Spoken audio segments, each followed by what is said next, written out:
I can remember to this day my very first time coming out that tunnel. It was 2008, my redshirt freshman year against Washington.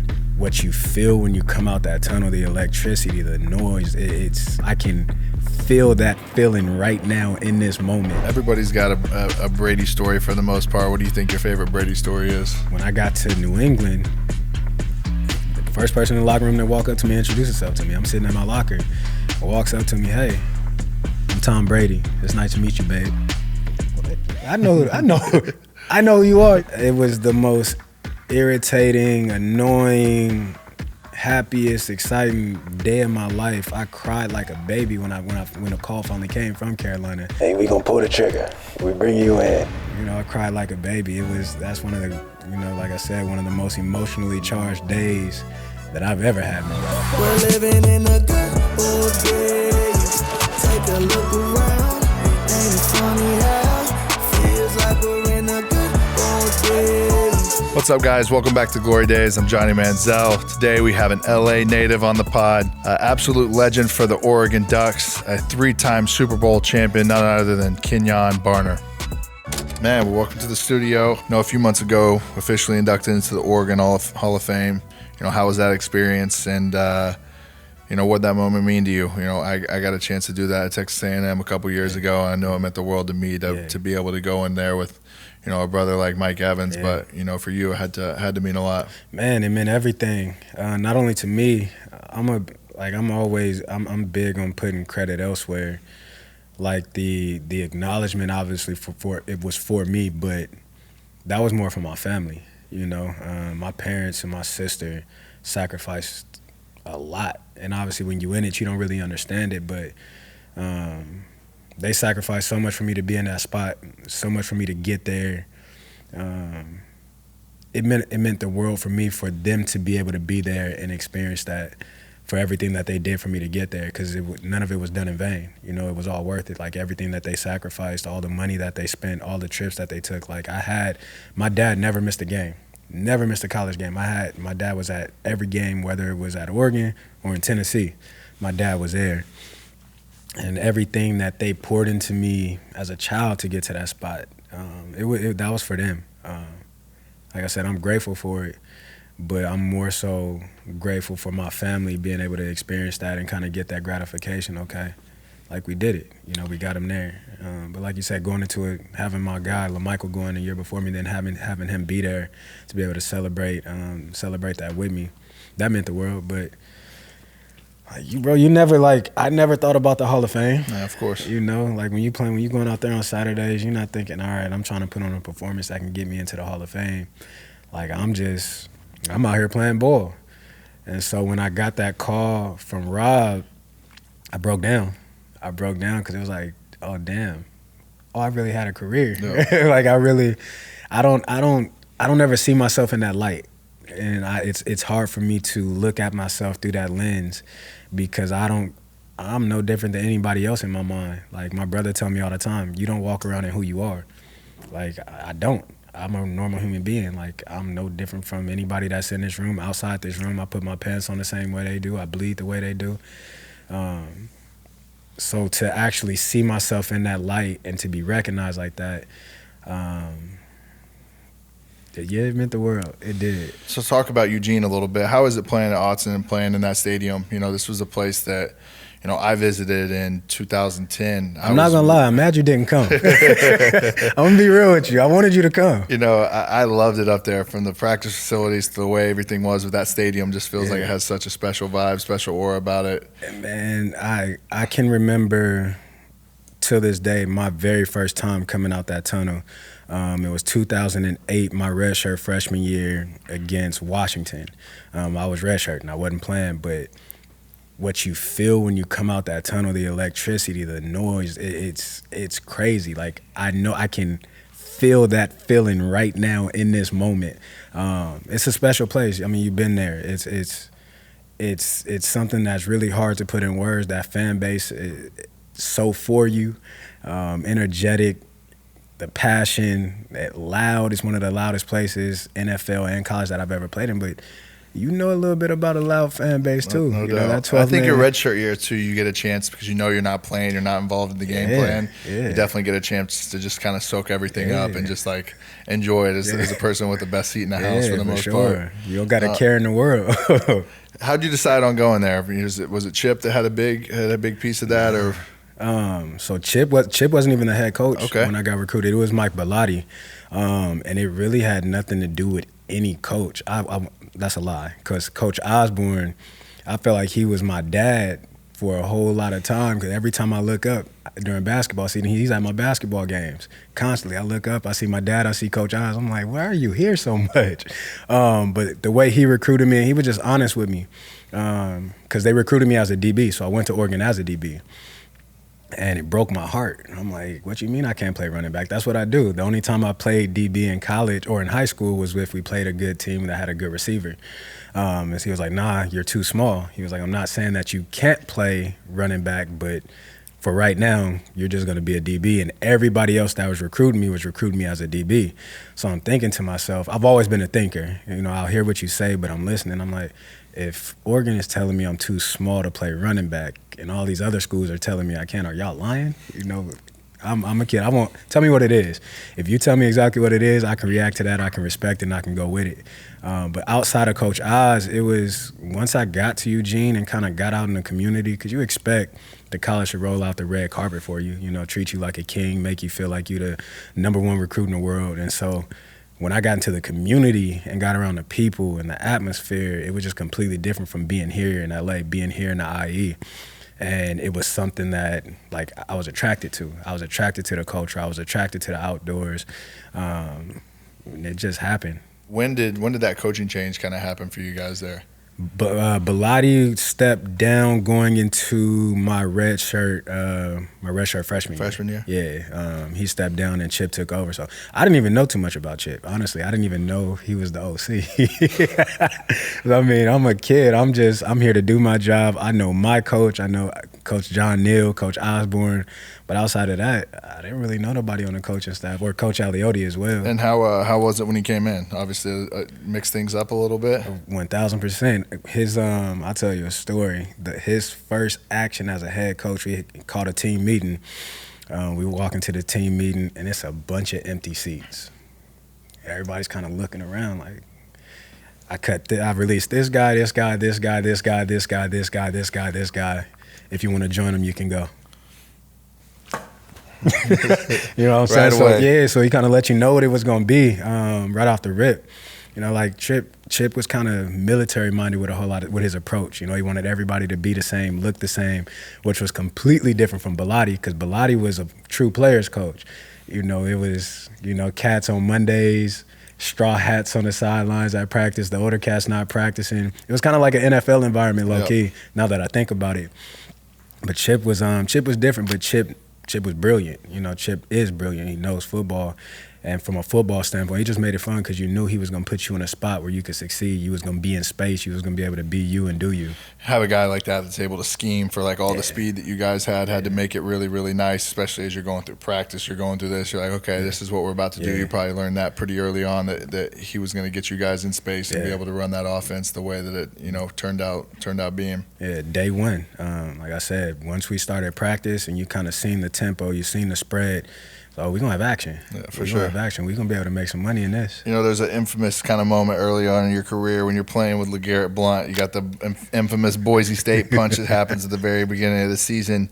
You know, what was that situation like being in the locker room and obviously seeing it as you're, you know, you can go back and think about SportsCenter for that whole next couple of weeks, the whole rest of that college football year where you're just seeing the whoom, you just see that. You just see that. SportsCenter didn't do it justice because, you know, it's after the game. You know how we do. Everybody's kind of congregating, shaking hands, and we're sitting there and chopping it up. I think I might have been talking to Jerron or somebody. I can't remember. But all of a sudden, you just hear the whole stadium start going crazy, and you wondering, like, what's going on?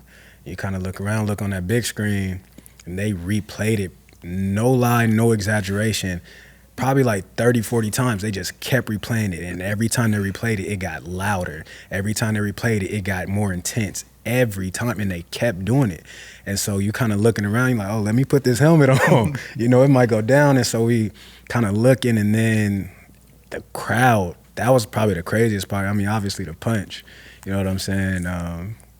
Old buddy got dropped. No doubt. Crazy way to get dropped. No doubt. I mean, he was kind of asking for it for sure. Yeah, but and you come and you point a guy out that's as big as LeGarrette Blount. Like, I mean, look, LeGarrette's not a guy that you want to point out. I hope my guy don't get mad. we was on our way to Oregon State. Oregon State used to have the fraternities, and I watched LeGarrette do about 2 or 3 dudes bad by himself. I bet. By himself. That's just not somebody that you want to push the wrong way. But when he on your side, and he gonna ride for you. I'm sure you have Mike Evans. No doubt. You know, Mike is one of them cats. You know what I'm saying? How did that affect the season for you guys? Did it give you guys a little bit of a spark almost after that a little bit? Obviously not having him there was probably tough. It was unknown. Yeah. I mean, and especially at the running back spot for me and LaMichael, you know, we wet behind the ears. We young pups. Yep. It was exciting because it was like, okay, we gonna have a real opportunity. Because if LeGarrette there, I don't think me and Mike play that much. Mike might get in. I would have been the third back at the time, so it was like, okay, it's an opportunity, but you know, that's your homeboy. So now you worried about him and what it looked like for him. But it kind of made us like we really had to lock in, especially. That was the second year in a row we had lost to Boise. Yep. And so you starting the season off losing to Boise again, you 0-1. You got Purdue coming in the next week. You got 2 young boys taking over at the running back spot essentially. So it was just a lot of uncertainty, but with Chip, you know, when you got a guy like him at the head, you know, it make everything a hell of a lot easier, a lot smoother. You obviously played with some great quarterbacks that year. You guys have Massoli. Yeah. And I got a chance to play with Massoli in Canada. Okay. And I had always been a big Massoli guy from the time I was in high school watching him play. Loved him. Yeah. Thought the guy was a baller. He ran that system perfect. You know, how was it playing alongside him, you know, in that year? It was dope. Massoli, you've been around him. Massoli, calm, cool, collected. Yes. He's not gonna get too high. He don't get too low, but he gonna check you at the same time if you're not doing what you need to do. So it would be times we in the huddle, we not really doing the huddle. I just lied. We you know, we standing next to him. He getting our little calls in, and Massoli like, hey bro, we about to do this. Like, I'm about to give you this ball, run this thing. You know, so it was cool just having somebody like him. But then you knew he could change the game in an instant, whether it was throwing the ball or running the ball. One of the biggest plays I remember from him was against Oregon State when it was maybe 3rd and long. He was running, kind of got out the pocket, play broke down, he took off running, and he demolished number 10. I don't remember bro's name, but ran through him. Oh, he's sturdy. Sturdy ain't the word. Massoli's fucking sturdy, bro. Sturdy ain't the word. That boy thighs is like this big. You know what I'm saying? So having a dude like that, it's like, all right, he gonna go get it. I really wish he would have got a chance to finish out kind of what he started there a little bit. It was tough to. I hate that. I hated seeing him when he was playing at Ole Miss. I always seen him as didn't feel right. No, it didn't at all. I hated that for him because his legacy would be so much different right now. And Oregon is finally opening those doors back up to him. He's been up there a couple times. We was out there for a spring game. But I hated that for him, and I still hate that till this day because he was the guy. He was the guy. For sure. Yeah, he was supposed to be that guy. So, you know, I really do hate that for him. Football season is back, and my partner Underdog wants to make it a lot more exciting for you. Join the millions of fans who played on Underdog last year. With their pick'em game, you can win up to 1,000 times your money by making sports picks. It's time to turn those takes into cash by going higher or lower on player stats, like touchdowns, receiving yards, interceptions, and plenty more to choose from. Submit entries including NFL, college football, or mix and match across your other favorite sports to win big. Here are my money picks of the week. Underdog is available in 30-plus states, including California, Florida, Texas, and even Canada. So what are you waiting for? Sign up now and deposit using promo code Johnny to get up to $1,000 in bonus cash and a free pick. As you think back, like how many good, running backs you guys have had at Oregon, who do you feel like's on your Mount Rushmore guys that have played that position there? That I played with? Or just through history?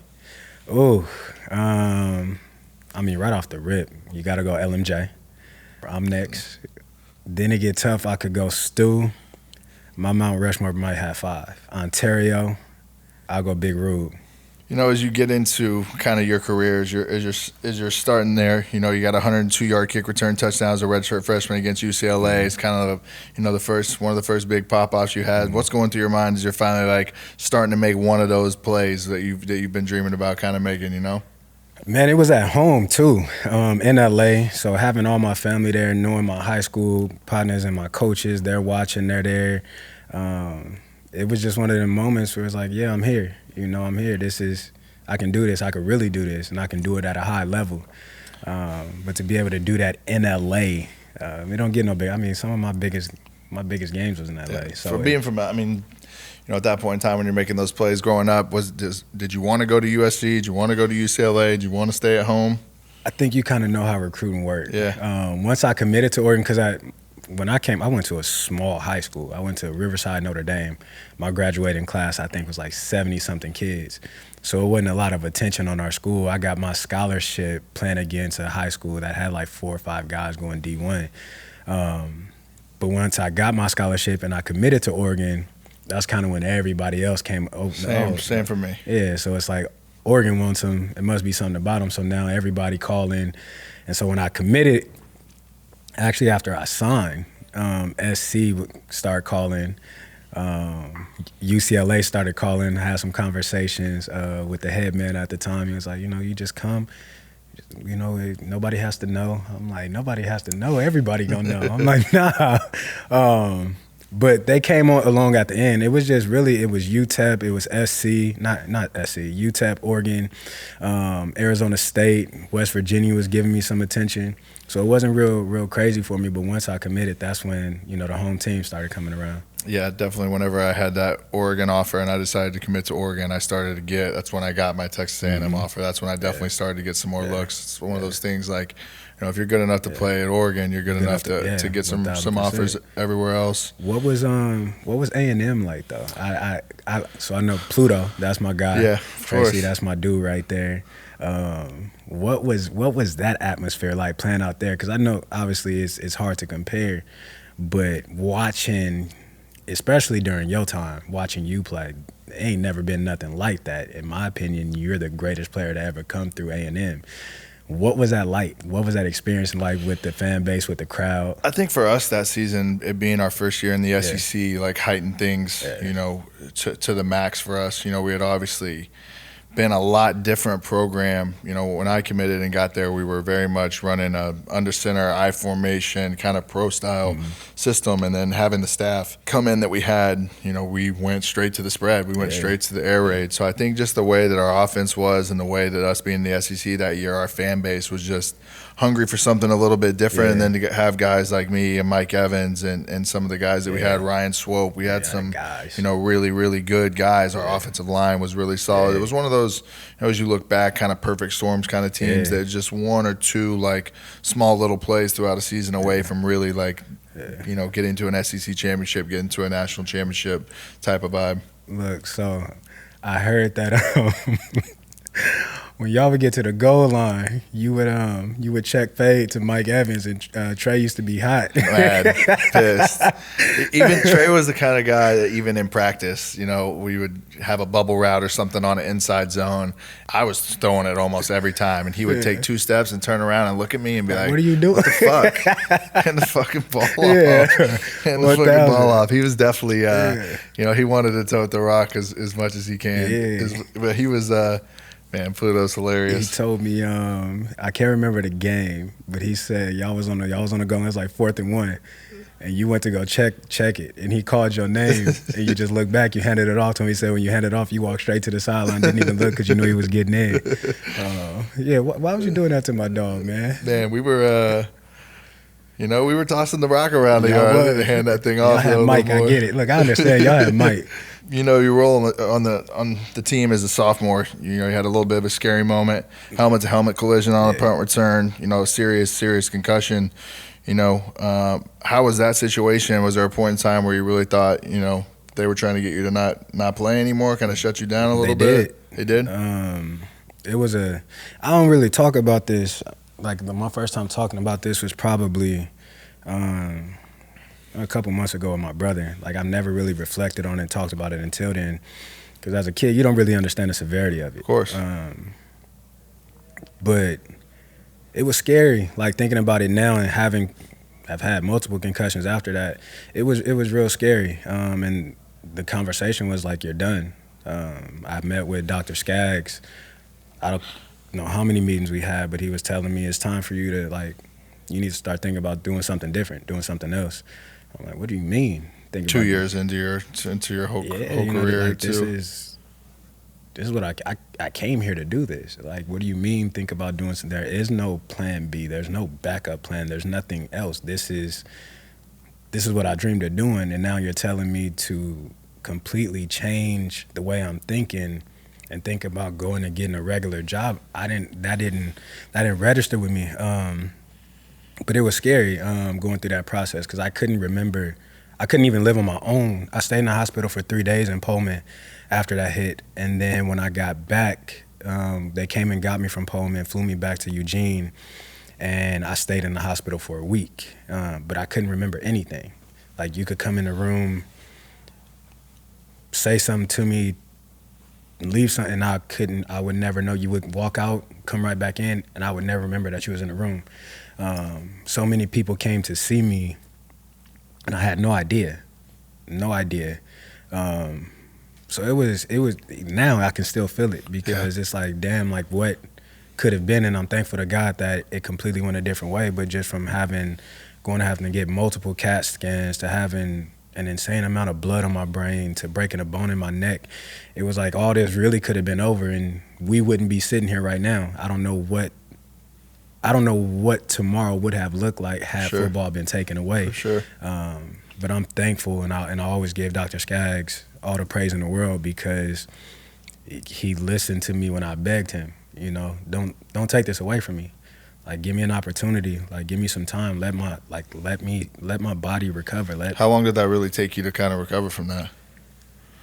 I got cleared probably.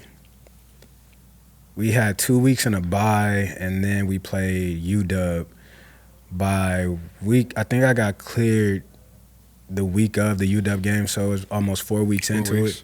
Like, my memory still, you know, you take them, I don't really want to put this out there, but you take them impact tests, it's a way. There's ways to get around it. And so, you know, I figured out a way to get around it because I wanted to play that bad. And like I said, you think about it now as a grown man, you don't realize, like, the harm's way that you could have put yourself in.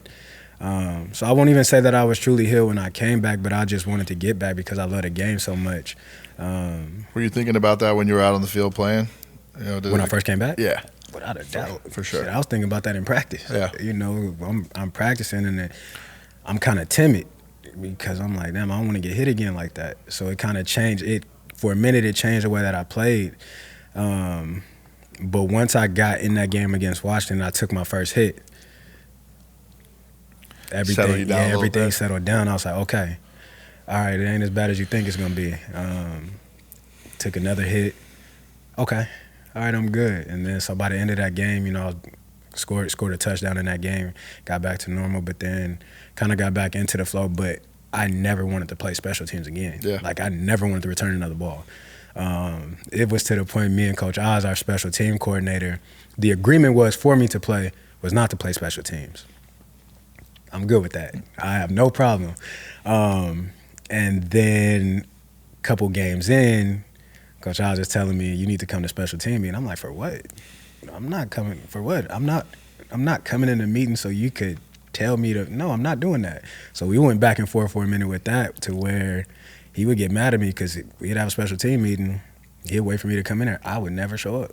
I'm not going. I'm not going to give you an inkling of a thought of me being on any special team. So it took a minute, but then we ended up working our way back to, you know, me returning the ball again, and I'm thankful because that's what gave me a 10-year NFL career. Yeah. You know, as you look at, like, the NFL now and you see, like, situations like Tua's this year, like, it has to kind of almost make you, like, obviously think back to that moment a little bit and, you know, getting the same kind of advice that people were giving him. Like, you know, I think, you know, for the majority of people who don't get a chance to play sports or hear about this whole concussion stuff. I mean, I think all of us have numerous concussions that just go undiagnosed, that you don't ever say anything about, that just being, a player and a guy getting out on the field, you take a hit, see some stars, and just go on about it. Yeah, 1,000%. I tell people all the time, on paper, I think I got 4 documented concussions during my time in the league. But there was times in preseason where I knew I was concussed. But I'm not in a position where I can come out this game. I got to make this team. Yeah, you got to make the roster. Yeah, I got to make this roster. There was ample times where you get hit. You know it's not right, but you get back up and you keep going. I mean, people don't really understand about that league. That league ain't for the faint of heart. And that league is not your friend. And it's a performance-based business, and if you're not out there to perform, you don't have a job. You don't have the chance to really make that roster either. Coming off the field for, one of those games, being out for your next preseason game changes the course of your whole career. Yeah. So with Tua, after I seen him, I'm like, bro, give it up. As a young cat, it's different. Your body recovers faster. The healing process of your body is much better than it is as we get into our late 20s, our early 30s. It completely changes. You don't recover as fast. It's a longer process. And so for him, I'm like, bro, think about your future. And that's for any cat. Like when every time you get hit, your body locked down and you seize up, like you should think about something different. And I'm glad he's able to still do what he does. But at some point in time, if he takes another one that ends up being like that or looking like that, you really have to seriously. Yeah, it ain't no guarantee that you do recover. So, for bro, I'm happy for him, like I said. But at some point in time, your love for yourself has to be greater than your desire to play the game. Let's talk about today's sponsor, BetterHelp. I've been thinking a lot about the new year and what I hope to accomplish in 2025. I know a lot of us make New Year's resolutions that sometimes fade away, but life is about picking yourself up and becoming the author of your own journey. As you've heard from stories on this podcast, many of us are finding ways to learn valuable life lessons and make positive changes along the way. Think of therapy as a way to help you get there. Therapy can help you write new chapters and create the meaningful life story that you deserve. If you've been thinking about giving therapy a shot, BetterHelp makes it simple. It's all online, so you can do it whenever it works for you. They'll match you with a licensed therapist, and if it's not the right fit, you can switch anytime at no extra cost. And listen, therapy isn't just for people going through major life stuff. It can help anyone level up and be the best versions of themselves. BetterHelp is affordable and convenient, serving over 5 million people worldwide. Write your story with BetterHelp. Visit BetterHelp.com/days to get 10% off your first month. That's BetterHelp.com/days. All right, now let's get back to the show. What is it? 2010 season. That's what, your red shirt sophomore season? Yep. So you guys end up having a hell of a season, make it to the Natty. Unbelievable game, a showdown against Auburn and Cam Newton. Shout out to Cam. How was it getting a chance to be on that big stage, finally making it to the ship? Obviously didn't go the way you guys wanted to, but hell of a game nonetheless. Yeah, again, bro, you go back to being a little kid watching these games. I go back to that game right behind you, that Texas game versus SC. You never think that that's gonna be you one day. So to walk onto that field before the game and, I'm getting a pregame warm-up, I'm walking around, I'm just kind of looking around, I'm like, damn, I'm here. Like, this is crazy. I watched this game on television, that I've watched this game year after year after year. So to be here and to be there, it was one of the greatest feelings ever. Like you said, obviously it didn't work out our way. Michael Dyer was down. I'll say that, continue to say that. But, to be on that field with guys like Cam Newton and Nick Fairley, watching all them cats from the other side, it don't get no better than that. You're playing the best of the best. And, obviously you want to come out on top of that, but it don't always work out that way, but you'll never forget the experience of being there. I think an underrated quarterback for you guys, Darren Thomas, was the guy that could sling it. Yes, DT don't get enough respect. He really don't, and I don't understand it. DT carried them teams. DT won a lot of games for us. It wasn't just always the running game, but DT, he meant so much more to the team than just his arm. He was a true leader, a real true leader, and he was a dog. DT was a dog, but he don't get enough respect. No, he doesn't. You come back that next year, have a great junior year, just under 1,000 yards, expected to be one of the top backs maybe in that class coming out that year. What kind of made you decide you wanted to come back for that senior year and make another run at it again? My mama. Yeah. My mama. Before I stepped foot on college, we were heading up. My parents were driving me to drop me off. Called my whole family, my sister Maisha, my brother Martell, my brother Keandre, my mom, my dad. We driving up the 5 freeway, and she go, "Baby, can you promise me something?" I'm like, "Yeah." She was like, "Promise me you won't leave school without getting your degree." I said, "Okay, I promise." But I'm not thinking about being in a position where I can leave early. So when that time came to where it was a real option, and I was actually going to leave. Like, I took a lot of time, like, kind of thinking, contemplating, but I was out of there. I wanted to leave. My mom didn't say nothing for a while, and one day she called me. She was like, "You remember that promise you made me?" I said, "Which one?" She said, "About you leaving school." I said, "Yeah." She said, "Are you gonna break your promise?" I said, "All right, I'm going back." So yeah, it was my mom, and I'm thankful because football could end at any time, and they could take the ball from you, but they could never take that piece of paper from you. No doubt. And staying that year obviously proved to be, a good thing for you. Yeah. You get a chance to play with Mariota, DeAnthony Thomas. You get two more dogs to kind of add to the offense. What was it like playing with those guys? Man, just DeAnthony for a minute. I had never seen nothing like it. Especially a dude his frame. Yep. I think my senior year, DeAnthony had a stat 1 in every 4 touches was a touchdown. I'm like, that's real? Like, that's a real thing? So playing alongside a cat like him and watching him make the plays that he made, watching him spin dudes around and make them look like clowns on the field, I had never seen nothing like it, like never. A dude that fast, like I was fast, LaMichael was fast, we had but nobody was that fast. I remember DeAnthony got into it with our DBs one day in practice. Everybody, John, how practice get. And DeAnthony was like, "I don't even run out here, you're not worth my fastest." And I sat there like, That's just disrespectful. I felt disrespected because I'm out here moving, I'm out here getting it. I'm like, what do you mean? You not out here running? Why does it look like you, like, you know what I'm saying? So to see a cat like that and play like, that's like a generational type player, like a Tavon Austin. It's generational to play alongside a dude like that who at any point in time can take it the distance and change the way the game goes. And then you brought up the GOAT, Marcus. I remember his true freshman year. It was plenty practices where myself, LaMichael, and Coach Cam be looking at each other like, do everybody see what we see? Like, he's ready now.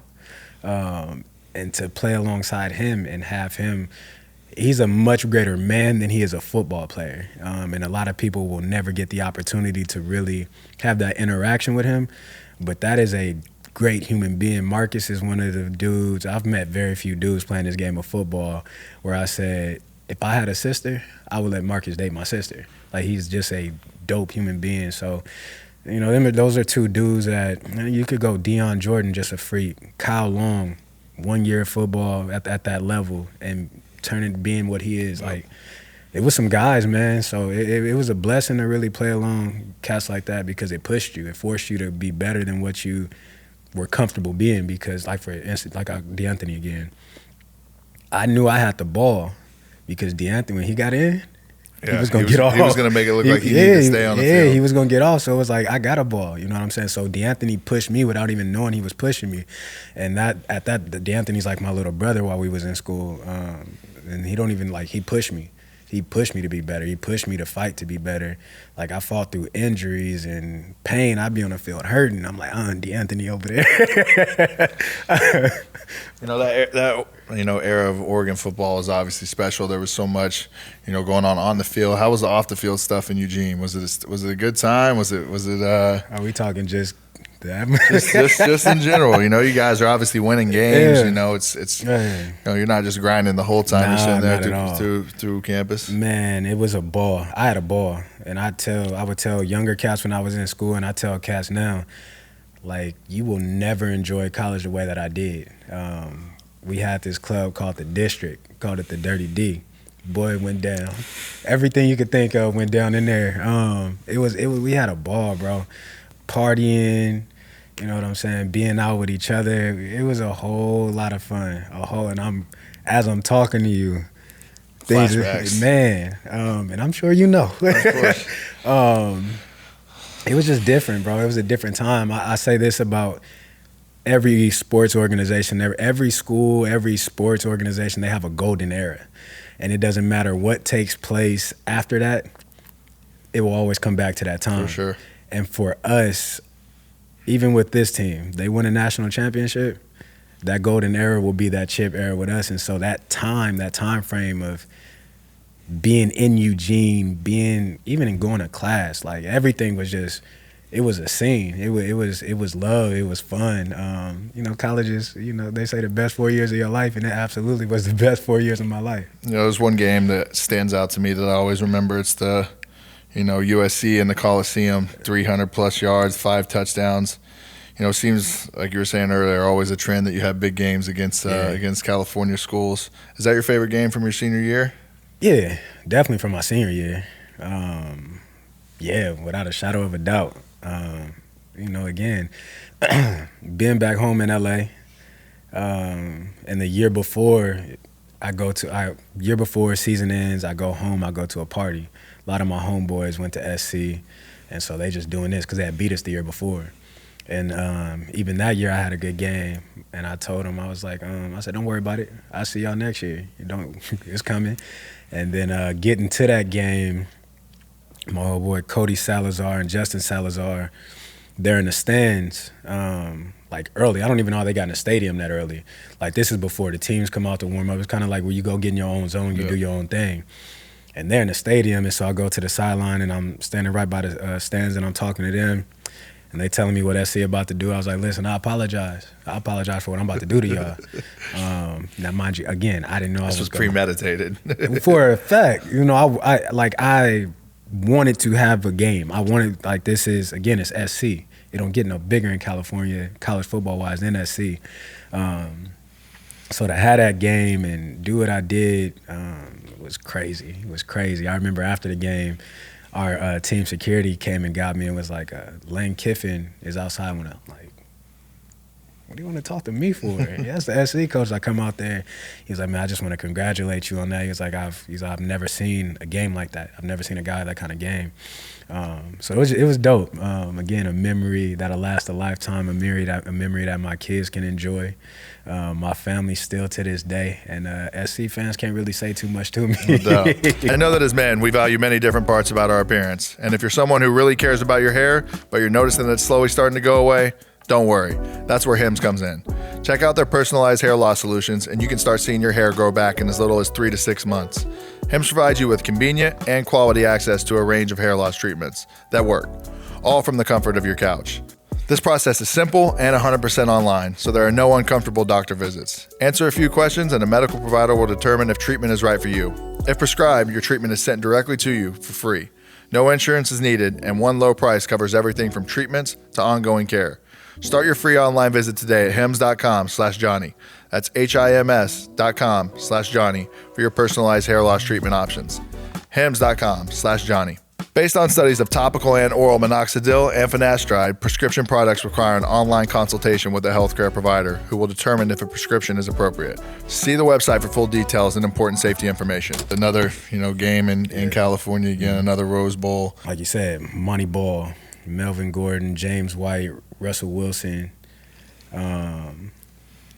Crazy lineup, one of the biggest offensive lines I've ever seen in my life. I've never seen human beings that big at that point in time, but, to play a game like that against a group of guys like that eventually go on to be what they are in the league. James White for the Patriots, Melvin with the Chargers. We know who Russ is. That was one of the most electrifying games, exciting games, nervous games I've ever been a part of. It was back and forth. Neither defense could really do nothing with the other offense. So it was a crazy back and forth, and some of the plays was made, whether it was Kiko Alonso or Michael Clay.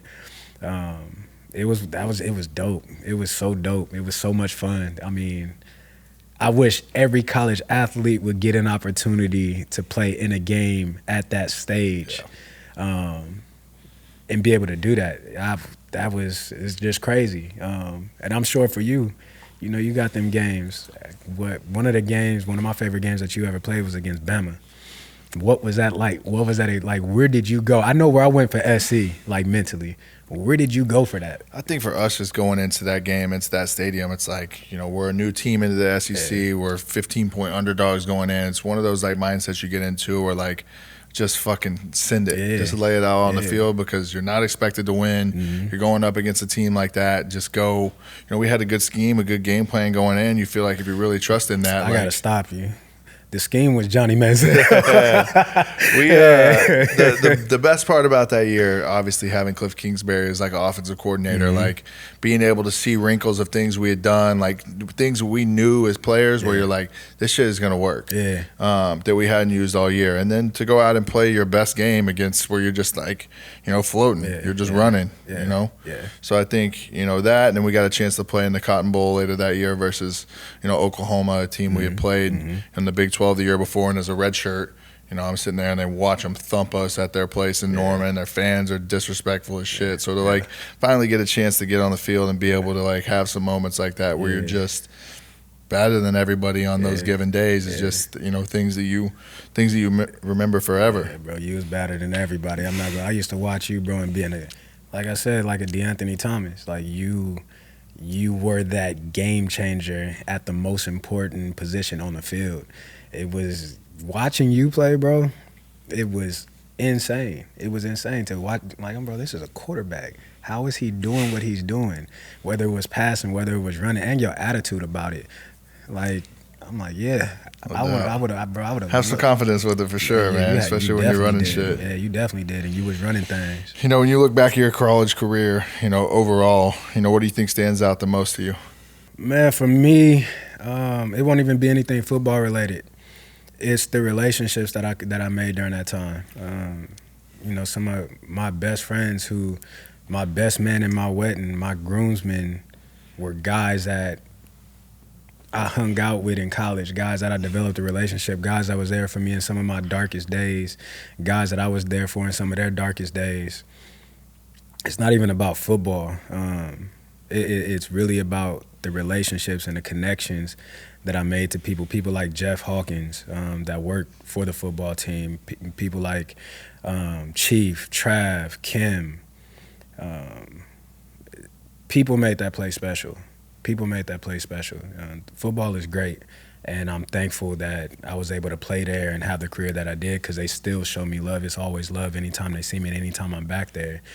But for me, it's the connections and the people. That's what I'll remember when all is said and done and my story and my chapter comes to an end. I want people to know that it's the people that made Oregon what it was for me. As you leave, Oregon, obviously, with a storied career, time there in Eugene, do you feel like when you were going to the draft that you would be drafted a little bit higher than you were? Hell yeah. Man, listen. I get mad to this day. I remember my first thing my agent told me, don't watch the draft. I'm like, what do you mean? I'm watching the draft. Like, I'm going. I'm getting out of here. I was supposed to go 4th round, 5th round, something like that. You're watching guys go in front of you that you're better than. You're watching guys go in front of you that didn't have the career that you had, didn't put the numbers up that you put up. I'm like, what the hell going on? Then it's getting 6th, it's late 6th. I'm like, am I even gonna get drafted? Like, what's the deal? What's going on? Then what made it worse, I love him to death. Skip, my running back coach that I had in Carolina, they drafted me. Skip called me in the 4th round. I see boom, that's it. I get on the phone. Hey, baby, what's going on? Skip with the Carolina Panthers. I'm like, oh yeah, that's it. It's it. Hey, baby, I just want to tell you to hang on in there. What do you mean? I've been hanging in there. What? It's like a boxing match. You got to go 12 rounds. You got to go blow for blow. Take the blows. It's going to be okay. Why are you on my phone right now? What made you call me? And so hang the phone up. It was the most irritating, annoying, happiest, exciting day of my life. I cried like a baby when the call finally came from Carolina. Again, get a call from Skip. Hey, we gonna pull the trigger. We bring you in. I cried like a baby. That's one of the, like I said, one of the most emotionally charged days that I've ever had in my life. Things don't really work out in Carolina, but you get a chance to go. You end up winning 3 Super Bowls, which is like, the greatest reward you can probably get in sports, especially when you get to the highest level in football. Yeah. But, the first one comes with the Eagles, second time with the team. Did that kind of feel like redemption as you get there and you finally get a chance to, get a ring and get a championship win and see the confetti drop? Yeah. Cam, when I got drafted to Carolina, we played in Arizona. And we're out on the field. We're at the stadium. And middle of a play, Cam stops. Where was you standing at when the confetti fell? I was right there. I'm like, what? You know what I'm saying? And so not getting that ring in college, these made up for it all. And so having that first one, again, being in Philly, though, being a part of that city, being entrenched in the city the way that I was, being out in the community, having conversations with people, absolutely, made up for that. To finally be able to accomplish that and actually get a ring, but not just get any ring, get a Super Bowl ring. Like I said earlier about watching a national championship, I grew up a 49er fan, so I remember watching Steve Young. I remember watching Jerry Rice, Garrison Hurst. I remember watching Terrell Davis with the Broncos go out and win championships, Emmitt Smith with the Cowboys, and going out as a kid right after the game imitating these plays. And again, being at that stage, being in this moment, being in this game, where as a child, you dream big, but you don't ever know. And then you get to the league and understand, like, this don't happen. Like, this isn't something guys rare. get. Yeah, it's rare. And guys don't get this experience. And so, again, just being able to take it all in and think back to my childhood, like, bro, like, you're here. Like, you're here. You get to do it with one of your Oregon brothers too, and LeGarrette Blount, obviously being a huge part of that team. As that season went on, what like a wacky kind of, you have your starting quarterback go down. Yeah. There's got to feel a point in there where you like have such a great season, you see him go down, and you're like, damn, we might have missed our opportunity, missed our window a little bit, and then to have Foles kind of come pick everything up. How was that process? The crazy part about that, bro, that team was so confident. We didn't blink. And the type of dude that Foles is, bro, like, everybody loves Foles. Like, you're gonna buy in. And it didn't start off good. Them first couple of games, it was a struggle for him to find his rhythm. But we had such a close-knit team, bro. Like, every team preaches family. We're family. It's not the case. That's not real. But that Eagles team legit was family. Like, it wasn't, a lot of times it's cliques. You got a couple guys here that hang out, a couple guys here, or it's this side of the ball, that side of the ball. When we would step out and we would go out on the city, bro, we 15, 20 deep. Like, deep out there together, offense, defense, special teams.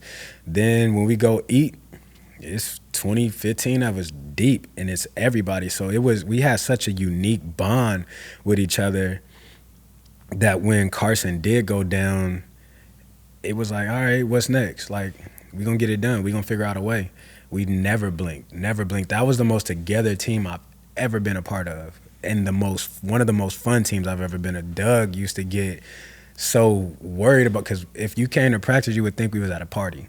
Like, music blast, everybody dancing, just a good time. The most together team, the most aligned team that I've ever played for. And during season, during games, obviously it don't always go the offensive ways, it don't always go the defensive ways, but it was never a pointing finger type thing. If we threw an interception, defense was like, don't trip, we about to get it right back. They get scored on, the offense was like, don't trip, we're going to go down and score right now. It was just a crazy experience. I've never experienced a team like that. Big news, everyone. Almost Friday Media is running a monster giveaway for the year. We're giving away a year of free THC and Delta 9 products, merch, and a unique Almost Friday experience. All you have to do is visit the link in the show notes, fill out 2 to 3 questions on how you like to let loose over the weekend, and you're good to go. This is the easiest giveaway you'll have to enter. We're giving you free shit for an entire year. You must be 21 plus to enter. You got to fill out the survey, and you'll have to love having a good time. Go enter, and we'll see you on the other side soon. With the highs of the Super Bowl and stuff, it took you a little while to get there. You battled some injuries. Took a little bit of time to find your footing. Obviously, get into the league. How was it those first couple years as compared to the highs and having that championship moment? It was a learning process, but I say this about the path that I had, the path that I was able to take. Everybody don't get the opportunity. The NFL is a right now business. It's a performance-based business. I got the opportunity to sit. I got drafted in 2013. I really sat and kind of learned the game of football and how to play at that level until like 2016 when I really started kind of getting some burn. But I came in behind guys like Jonathan Stewart, D'Angelo Williams, Mike Tolbert. Then I get traded to Philly. I got Shady, one of the greatest running backs of all time, in my opinion. That's in my top 5. I got Darren Sproles. I got Ryan Matthews. I'm not seeing the field no time soon. But I was able to sit, watch, learn, and observe. And battling injuries, I had guided trials, meaning that I had guys pour into me and grab me by my coattail, pull me by my coattail, whether it was Darren Sproles or whether it was Brandon Graham. So it was like in those dark days where it wasn't going my way, I had people that had already been on this stage and already been walking down this path that knew what it took, that knew what it looked like, that had battled dark days, that had battled, waiting their turn. Brandon Graham, that's my dude. I love him to death. Any opportunity I get, I give him praise because of what he meant for me in my dark days. Somebody for him who it didn't go his way right away. He had to grind, he had to wait, he had to battle. And BG used to come up to me all the time in Philly, hey, smile. Don't let him see it, don't show it. Don't let him see it. Be who you are, don't change. That's something a lot of people probably don't, from the outside don't realize about. They hear people sit here and talk about us going through dark times or dark days whenever you're a professional athlete. Yeah. You're in a position that everybody wants to be in. But when you've worked your whole life or something and you get there and it's kind of not what you expected, it is a tough transition from college to the NFL, and you are sitting there grinding things out. You're not getting the burn that you're used to for the entirety of your life. Maybe for me, at times your confidence is probably a little bit shattered when you're not getting on the field and when you're not making plays that you're accustomed to. Before I got traded to Philly, when I was in Carolina, my confidence was shot. I was not confident. I said I really should have been out of the league after my first year, the way I played. And shout out to, again, everybody wasn't. I had great people around me. Coach Ron Rivera, the GM, Mr. Gettleman. Before they made the trade to Philly, they pulled me out of a meeting and pulled me into Coach Rivera's his office, and we're sitting talking. And Coach Rivera was like, listen, you're not confident right now. We don't know what happened, but you're not the kid that we drafted. And we think it would be in your best interest if we traded you to Philly so you could get back around somebody that knows you, that can help get you your confidence back, because we think you could play in this league. You just don't have it right now. Coaches don't do that. Guys don't get the opportunity to experience that. And people don't understand, bro. The NFL is a grimy business. It's cutthroat. It's not for the faint of heart. I tell people all the time, if you don't got a solid foundation in who you are or a solid crew around you, the NFL will chew you up and spit you out. And people, all they see is the glitz and the glamour. They see the money, they see the cars, they see the jewelry. They expect us to be superhuman. We can't be affected. But we're no different than anybody else. We on a job, we got expectations on this job, we got expectations for ourselves. And when it doesn't go your way, especially for guys like us who have been the top of the top, we get here and then we got to sit and wait. It's hard. That's a hard thing to process. It's hard, and you face a lot. It was days, bro, where I cried. You know what I'm saying? I'm in a dark place. I cried. I'm miserable. I'm unhappy. But you can't say that because you're you're an NFL player. You're making hundreds of thousands and millions. Nah, I'm human. it's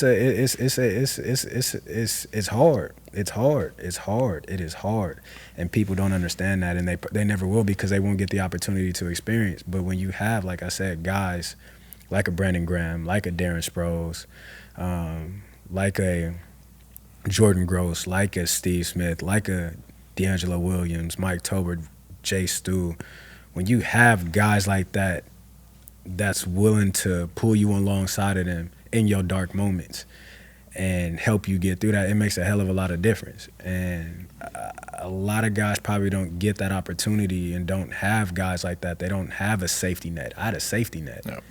Obviously, that helped you. I mean, you stayed resilient. You end up landing 2 more Super Bowl rings, both with Brady.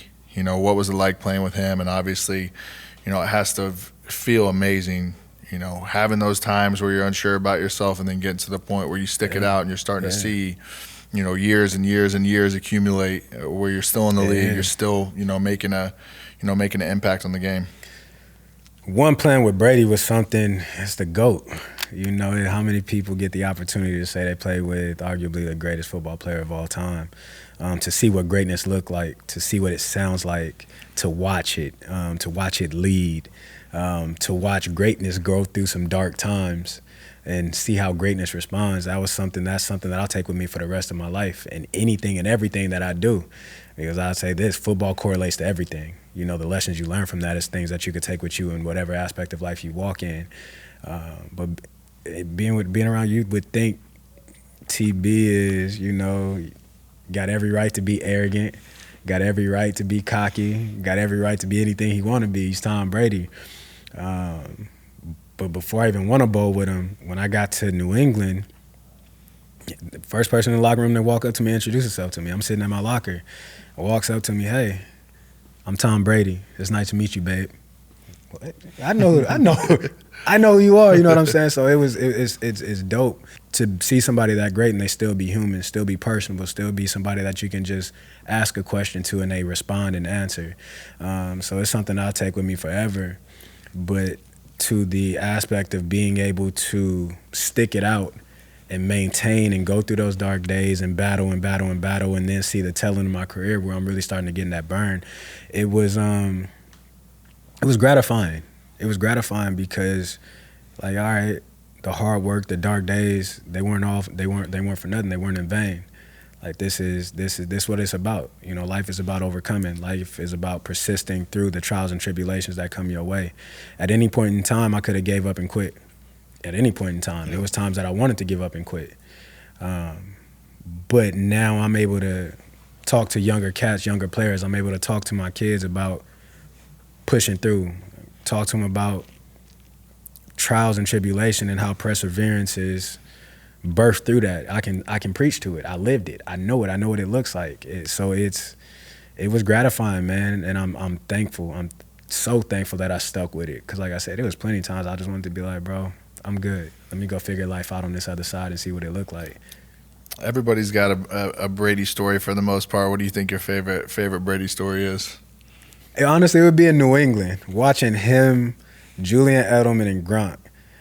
So they play hip-hop music all day. They play rap. So watching Tom Brady come through the locker room rapping it, I'm looking like, the hell? Just being goofy like that. Those are my memories of Tom, bro, just him being human. Tom is goofy. Tom like to have fun. I got a story. We were playing in Chicago. I don't know if you've had these moments, but I've had a couple moments to where I catch myself taking everything in and damn, I can't believe I'm here. Unfortunately, I was having one of these moments during the game. We play in Chicago. We in a huddle. I got a picture of it. I'll show it to you when we get done. Tom is calling, and Tom talks stupid fast when he's calling plays. You really got to listen. But I'm zoned out. I'm looking around the stadium, and then I come back in. I'm like, that's Tom Brady. I'm in the huddle with Tom. I'm literally gone. I am gone. And Tom looks at me and go, "Babe, did you hear me? Are you good?" I'm like, "Not in here. Damn word you said." He told me to play when we ran the play. But again, that's just who bro was. Just a super dope individual. Who do you think out of all the celebrations and parades? What do you think the best Super Bowl celebration? Philly? Hell no. Hell no. Tampa. Boy.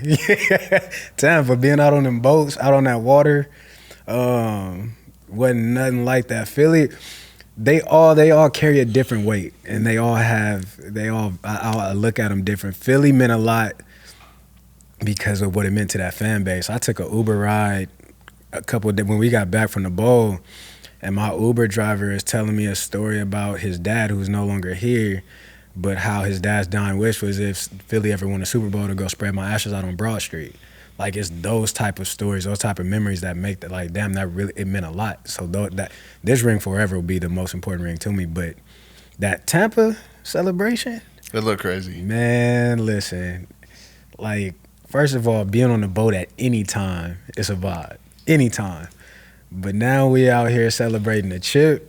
You know, we got everything going on, all the festivities, all the extracurriculars. Wasn't nothing like that. Nothing like that. Watching Brady get off that boat that day is still one of the funniest things you'll ever see. I lied. That might be my memory. But you got to see bro let his hair down. No doubt. Yeah, at that point in your career, after what you've done the whole time, to go to a different place from New England and finally get a chance to be like, you know, I did this shit somewhere else with my own group of guys. I had an opportunity. Because at the time we were doing COVID testing, and so after we won the bowl, we get back and we're going into the COVID. I forget what you call them things, little trailer. And Tom is walking out and I'm walking in, and I'm like, Tom was like, bro, I'm proud of you. He kind of looked at me. I'm I'm proud of you because now your legacy is your own. Like, you did it outside of Bill. You were always going to be tied to Bill, but to step away from him and to come here and do it in your first year, I was like, I'm happy for you and I'm proud of you. I mean, what can you say to that, bro? That's GOAT activity. You know, you played for some iconic coaches. Who do you consider your favorite, you know, throughout your time of playing ball? That's hard. My favorite coach, that's hard. BA for sure. BA, black man in a white man's body, 1,000%. For sure. BA don't talk to you like a coach. BA don't talk. It's not a player. BA talk to you like you on the street. He talk to you like a real dude. So for that's BA, one of my favorite coaches. Coach BP out in Atlanta was a dope cat. Dave Phipp, I think he with the Detroit Lions right now. Phipp, one of my favorite people on earth, coach-wise. Bill dope.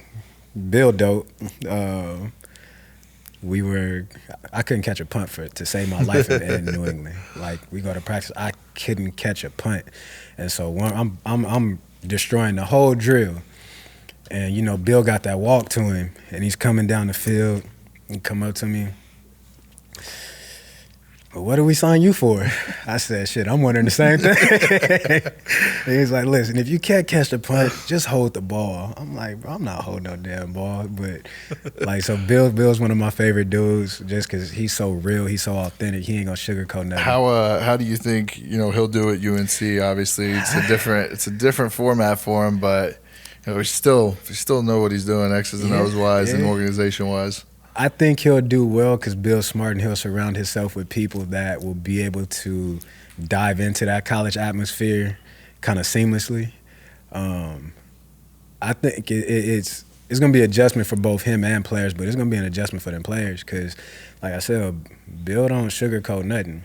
Like, I couldn't imagine him walking into my living room to recruit me or – you know, it's such you come from a league where you don't have to kiss any ass to a league where you have to kiss. That's not him. That's not Bill.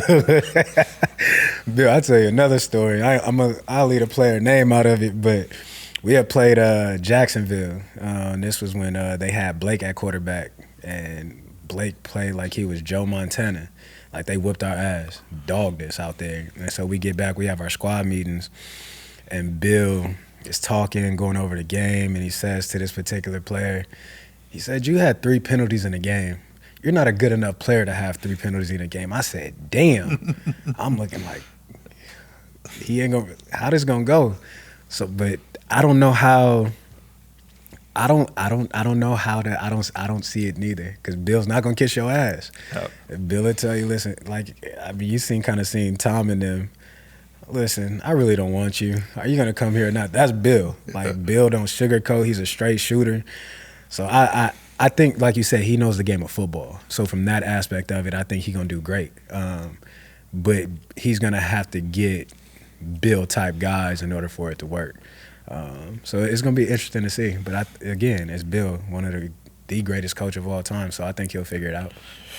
No, I know you're tapped into the college football scene, but you keep up with the NFL much at all? You watch a little bit? Yeah. You know, it seems like obviously the running back position is kind of getting back to where it was in the past a little bit. You got guys like, Josh Jacobs, Saquon, Derrick Henry, all with new teams kind of balling out right now. Who do you feel like are the best running backs in the league right now that you see on Sundays? Saquon. No doubt. I could really stop right there. Saquon's elite, bro. He's different. I was having this conversation the other day. Like, he's not from here. Like, some of the stuff that dude does is – The backwards hurdle this year was something that just stupid. What in your mind says, let me backwards? Like, what? Who does that? Like, what? I wouldn't think about that playing in the front yard. You know what I'm saying? So to think about doing that at the highest level that's insane. But you named them. You go Saquon, you go D. Henry. I'm a huge fan of Bucky Irvin though. Yep, he's playing well. Yeah, I love what Bucky doing out there, especially to be a young cat and coming into the league and kind of taking it by storm the way that he is. Bijan's got some crazy shake to him too. Different. He's just a young guy coming into his own a little bit, but he can definitely play. Bijan different. Montgomery. It's some dudes. It's some when you look around the league, like right now, I don't think the league has had as many backs pop in the way that they popping right now in a long time. Yeah. Like if you go team to team, like it's some dudes, it's some real guys. I'm excited about the position because for a long time the position been real disrespected. Real disrespected. Which teams do you look at right now? Obviously the NFC's looking a little iffy on who's going to come out of there. But who do you like going to the Super Bowl this year? I was high on Detroit. Obviously the injuries are kind of it's tough to overcome that. They piling up. I was high on Detroit. It's hard to bet against Pat Mahomes, bro. Coming out the AFC, really, it's hard to bet against him. In my opinion, he's this generation's Tom Brady. Anytime you bet against him, like nobody expected them to go out and win it last year. I for sure didn't, and then they turn around and do it. I won't bet against him in the AFC. Then when you get to that NFC, like you said, it's kind of up in the air. You don't really know who's gonna be there. You don't know. You think the Eagles have a good chance to make a run again? Yeah, they prime prepped and ready, and they got all the pieces. As long as they stay healthy. But it's again, I will say that I feel like the Eagles are separating, kind of separating themselves from the rest of the crowd. And again, when you got somebody like Saquon, they're loaded. They're loaded, really, from top to bottom. Their defense is playing well, and you get a different level of motivation when you lose your guy like BG. Now you want to go out, you want to get it done for him, knowing that this could be his farewell tour. So yeah. What advice would you give to young athletes, especially those like looking to make it to the pros? Especially you after navigating the inevitable, the ups and the downs and everything. If you look at somebody now and you look at one of these kids at Oregon or somewhere that's looking to make a run at, a career like you did, what advice would you give to them? It would really be one thing, and I think that one thing is what got me 9-10 years in the league. That what kept me in different locker rooms. And that would be, don't let your talent get you somewhere your character can't keep you. Because at the end of the day, and I've seen it, when your talent is up here and your character is here, at some point in time, you get older, that character, that talent gonna decrease. And then all that's gonna be left is you. And are you somebody that somebody want around their team, that they can trust around their young cats? I was a cat that at the end of my career, I had to adjust my lens because it wasn't about me no more. I'm like, I'm here to serve. I'm here because they trust me with their young guys. I'm here because they can put me in a room and know that I'm not going to give them the wrong message, but I'm going to help guide them to get to where they need to be. So that would be the biggest thing for me, honestly, because my character, when my talent started to decrease after I started getting hurt, it was my character that got me in them rooms, you know what I'm saying? And I had to situation where I got suspended when I first got to Tampa. Failed a drug test, and I went to they signed me. We were playing the Saints that week, I think, and I went to BA and went to the GM. I was like, hey, listen, I got something that's lingering over my head right now, and I want y'all to know I didn't do it. I don't know where it came from, how I got in my system, but I didn't do it. But I'm facing this suspension. And BA was worse. We did our homework. We know who you are. Like, we're not worried about it. And mind you, I was on practice squad at the time. Oh. Like, it's not like I was contributing to the team. So that would be the biggest thing for me, because I know, again, that's what got me those last 3-4 years of being in that league with Tampa, was the fact that they knew who I was as a person. Save your money. Protect your money. I know you got the Ducks of a Feather podcast with Jonathan Stewart that you do. How's that going? Man, it's going great. Like you said, you get to be on a platform with your brother, chop it up, laugh, you know what I'm saying? And again, me and Stu's relationship go back to my rookie year, and, us cultivating that relationship and being in this space, like it's like two homeboys chopping it up. So you're gonna get a whole lot of laughter. You're gonna get a whole lot of football. Two cats that know the game of football. You're gonna get a whole lot of lessons. You're gonna get experience. We goofy. We are very goofy. So you're gonna get a good time out of that, and it's been an absolute joy. It's been a pleasure to do that, and I love it. We just recorded yesterday, and like, you get to be a child. You know what I'm saying? It don't get no better than that. You get to just authentically present yourself to the masses and talk football, like. Especially Duck football. Yeah, especially Oregon football. You know what I'm saying? There's a guy I think we haven't probably talked about enough on here today, but, LaMichael James, yeah. As you said, probably your favorite teammate from that area. Yeah. What do you think it was about him that made him number one for you? And, how's y'all's relationship to this day? That's my brother. Like I said, bro, I called bro when I was going into the Hall of Fame. Hey, I'm going into the Hall of Fame. I need you to be there. And LaMichael, he don't like to be around people. How many people gonna be there? You did it before I did, He was like, all right, I'll be there. So that's my brother, man. And I love that dude to death. That dude when I had that concussion, I had to live with him for a minute. Like, bro took care of me, and still to this day is there for me, and anytime I need him and vice versa. But what made Mike so great, bro, was his mentality. And I think his upbringing had a lot to do with that. Mike wasn't going to take nothing from nobody. Mike was about grit. Mike was about grinding. Mike was a go-getter. It's a Texarkana boy. TK. Different out there. For those of y'all that ain't been there, TK, for the faint of it ain't easy. I think, that upbringing, that background is what made Mike great. What made Mike great was, experiencing different losses and shaking back. Mike, one of the most talented cats I've ever seen in my life, with a rock in his hand. But I think it's what Mike went through, in his early ages that really made him, because Mike ran angry. Yeah. Mike didn't run like no 5'9", 180-pound back. Mike ran like he was 6'4", 230. So that TK made Mike. TK is what made Mike great. He took it and did what he did with it. But that's what made Mike great to me.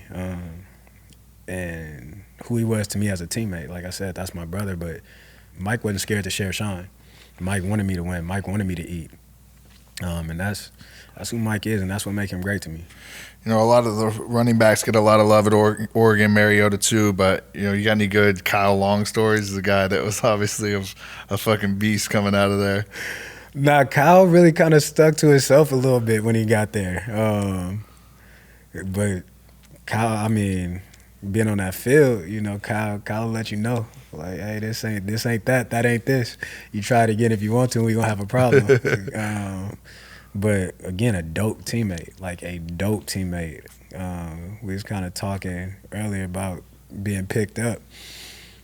Kyle was disrespectful with it. Kyle used to I'd be on the ground. Kyle would just put his hands on me and put me on my feet. Like, bro, stop doing that. Manhandle me. Yeah, like, I'm a grown man. Stop picking me up like that. Don't do that. My family out here. I kind of ask all the guests that come on the pod, but, it's all said and done, how would you like to be remembered? And, not just as a player, but as a man as well. If I go as a player, bro, just somebody that gave it they all, somebody that didn't fear nothing or no one, a guy that was going to put the team before himself. And then as a man, I just want to be remembered as a giver, somebody that loved people. I love people. Somebody that's willing to give the shirt off their back, somebody that's willing to sit down, have a conversation, and somebody who will be there for you if you need them. That's kind of the most important things to me. As we kind of get to the end of this, what else is on your goals and list of things you're trying to do right now in life and what you're trying to accomplish moving forward? Right now, I'm trying to become a vet in marriage.